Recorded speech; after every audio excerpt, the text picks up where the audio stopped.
Kasongo Uriamuto has continued to tell lies. He came out to say that Kenya has potential of becoming Singapore,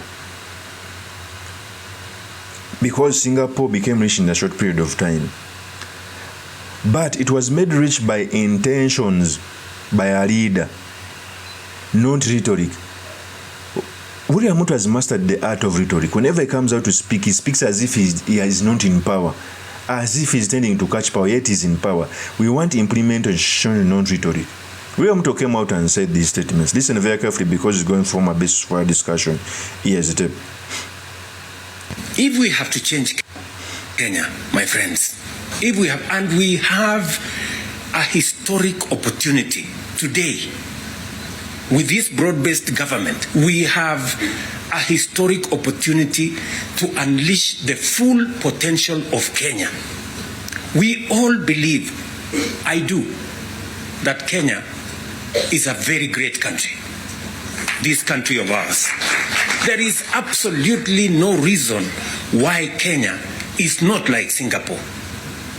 We have what it takes. Let me repeat, we have what it takes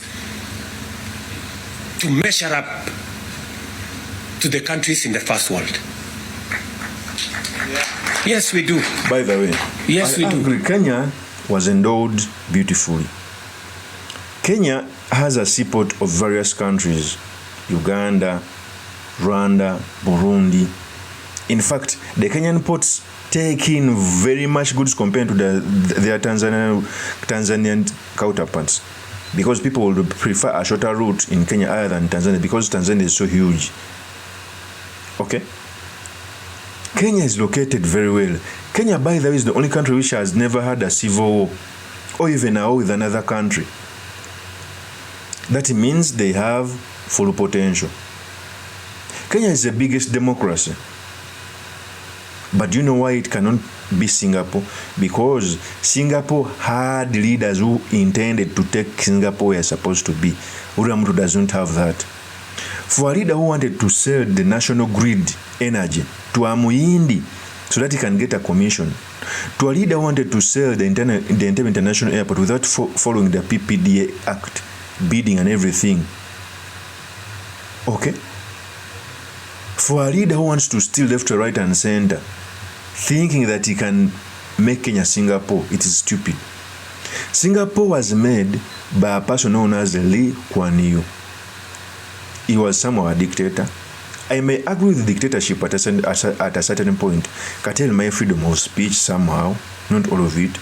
Curtail my freedom of movement, but spur the economy so that I can get what you want, so that we have first-class hospitals, so that we have super railways, so that we have beautiful roads, so that we have a great economy. If those supersede those small things, it's okay. In Kenya, we have pet leaders abducting people, beating youths, yet you even fail to deliver.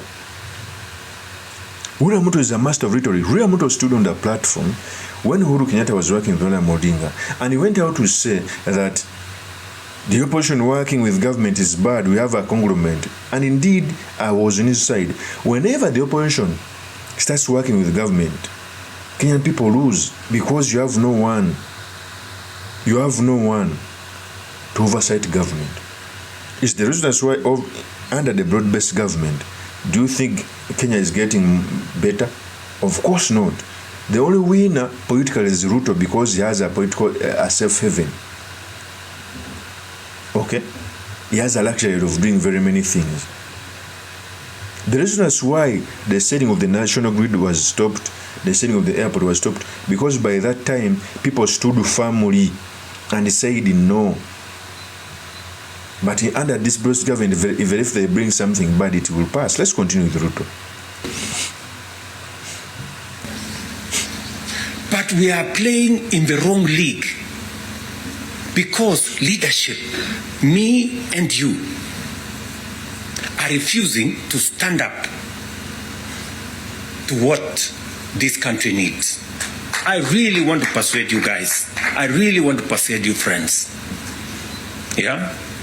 This is not about William Ruto. I am here today, I will not be there tomorrow. This is not about Raila Odinga. Right? It's about the country called Kenya, where today we have the privilege to be the leaders, to be the decision makers, to decide which way Kenya. It is us who are seated here. It is us. And we have the historic opportunity to make this country what we have always wanted it to be, but it has not been. So that is William Ruto. William Ruto is a master of rhetoric. You hear him say, we have an opportunity to make the country be where it's not supposed to be. You are speaking as if you're not holding office. A true leader is, when he's given an opportunity, comes out to say, from today onwards, I'm going to do this. As we are right now, I've finished this. This thing is 50% completion. But speaking in rhetoric as if you're an opposition leader, we must tell you straight to your face that that is not how to make Kenya great like Singapore. Making any country great, it is by intention. It is not a miracle. There are bold steps which are supposed to be taken by the leader, which William Ruto has failed. When William Ruto speaks, you may think he's an opposition leader. When William Ruto speaks, you may think he has Kenya at heart. But practicals on the ground, things are different. That's what I saw. The empty rhetorics, the lies, and everything, William Ruto. Second on my bite is the Deputy President Kithure Kindiki came out to portray, and this is the problem with these people, came out to say that if the country is given to those opposition, he meant Gachagua and others, they cannot run the country. Normally, I've realized that when a person fails, okay, let me first play with the video before I explain. Here's the tip.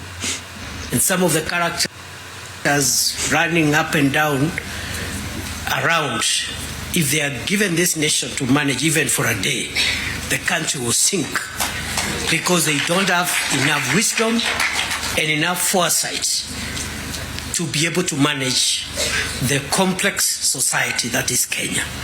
So, Prime Minister, we appreciate your leadership, your vision, and you've been able to show us, those of us who are younger politicians, that elections and politics should not undermine the collective interest, stability, and progress of our nation. You have helped us understand that individual ambitions to become whatever we want to become should not stand between us and our country's stability, progress, and sustainability. So the last point I want to... He came out to reveal that if an opportunity is given to those opposition leaders, they don't have the hindsight. And this is the problem with these leaders. After failing to deliver, they want to peddle a narrative that they are better than those who are calling them out on their failures. For example, if a politician fails to build a road, he will tell you, if you bring the other and he won't build, how would you know? You must go home.